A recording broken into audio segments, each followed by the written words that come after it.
Just done watering the garden, and I noticed a few things. Well, we've got I think my slippers is making a ton of noise. We got all these bitter melons here.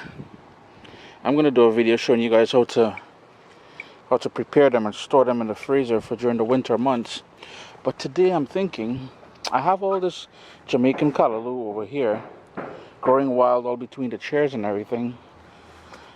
Like this here, it's a wonderful spinach, what we call chore baji.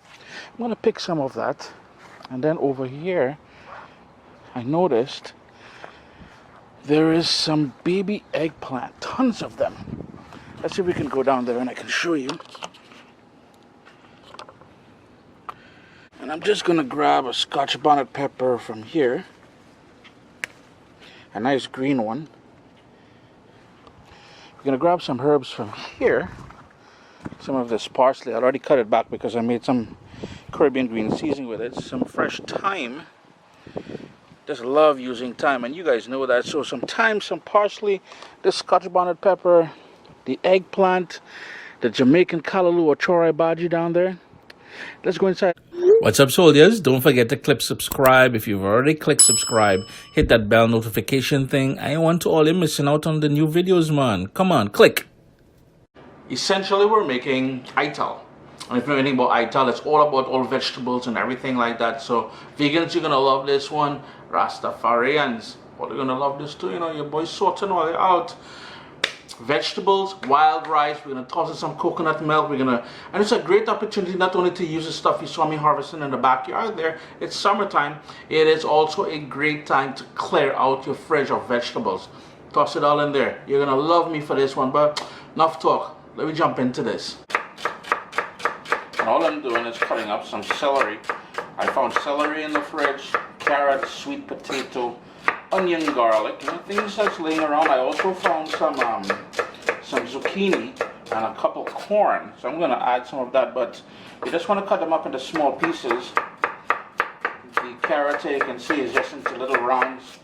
Just want everything to be that sort of bite-sized sort of finish. Before I get to that, I want to show you something. This is the sweet potato here, and I have it in water, soaking in water, peeled and everything. Cut it down the center, and then I'm going to cut it into strips, as if you're making French fries, like so. And then all you would do into little cubes.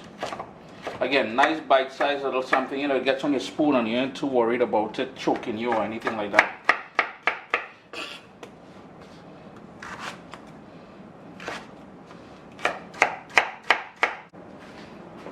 With the corn, I'm just going to cut the bottom off here just to have a level area, and using a knife you just work down and remove the kernels. Not kernel sandals, eh? Kernel sandals. Listen to me, this fried chicken loving. Anyhow, we just get all that corn off there.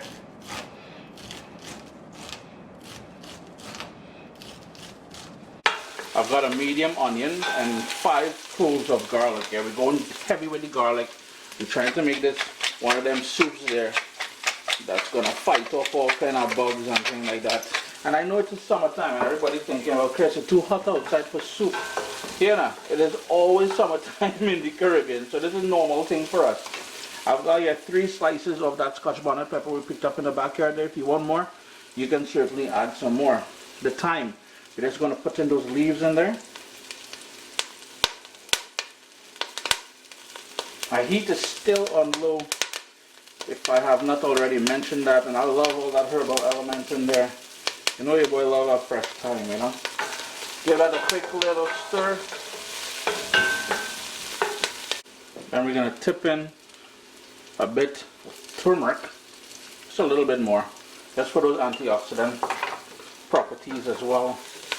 And it's going to help give it a lovely color. Just let that go for another minute after we added that turmeric there. I've got some coconut cream, and I have it in the fridge, that's why it's chunky like that. And that is cream of coconut or creamed coconut. If you have coconut milk, go in with half a cup of coconut milk. That's going to melt down, and all kind of niceness is going to happen there. Then in goes a carrot, sweet potato, and celery. Make sure we get everything. Mommy just be watching my videos, and if I waste anything, it's gonna be a problem for Uncle Chris. A nice little stir there.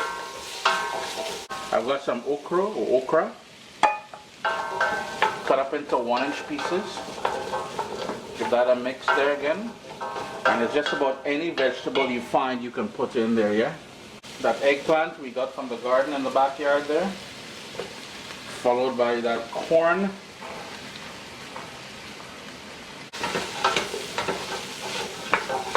And so we don't have anything burning and sticking on the bottom there, it is time to add the liquid of choice, which is good old vegetable stock. I ended up adding 3.5 liters of vegetable stock. I'm just bringing it up to a boil, on a medium-high heat. And this is where we're going to go in with that. And I've got here a combination of wild and brown rice, and I didn't wash it because I want the extra starch to help to thicken up the soup and to add a sort of a creaminess to it. If you wanted to wash your rice, you can certainly do that. I typically do wash my rice, in case if you're wondering. That Jamaican Callaloo, or chorai bhaji, has been washed, and only leaves, I gave it a rough chop. And I found in the fridge is zucchini, and one went directly under the pot. Some zucchini is going in there as well. Bearing in mind the vegetable stock that you use may contain a lot of sodium already, you want to be kind and don't over salt it. Later on you can always adjust that. And the final little ingredient, the parsley we got from the backyard there. Give that another stir, bring that up to a boil, and it's pretty much done once the rice is cooked. It's been going on a simmer now for 10 minutes, and what I did was I skimmed off any sort of froth or impurities on the top there, discarded it, and all we're waiting for now is for the rice to get fully plump, and we're done. And you know, one of the things I got to remember that Jamaican Callaloo or chorai bhaji we used there. If you cannot source that, all you would need to do, use some regular old spinach, and you're good. Yeah, you're good, man. We're gonna continue cooking this on that sort of simmer there. 30 minutes later, and you've got an incredible vegetable wild rice soup. 3 adjustments: taste it and adjust it for salt. 2, I added a bit more of that Scotch bonnet pepper because I wanted a bit more kick. And 3, let's look at that niceness now, boy. Oh gosh, that thing's looking good. I added a bit more coconut cream. So if you're using coconut milk, I would suggest, earlier I said half a cup, go in with a full cup of that. Chris at CaribbeanPot.com, always a pleasure having you guys here in the kitchen with me. It's a neat little stat I want you guys to see in regards to this soup and why our forefathers would eat this. You want to peep that at the end of the video down there. But for now, thanks for joining me here in the kitchen, and look for some more recipes coming up soon, man. Real niceness.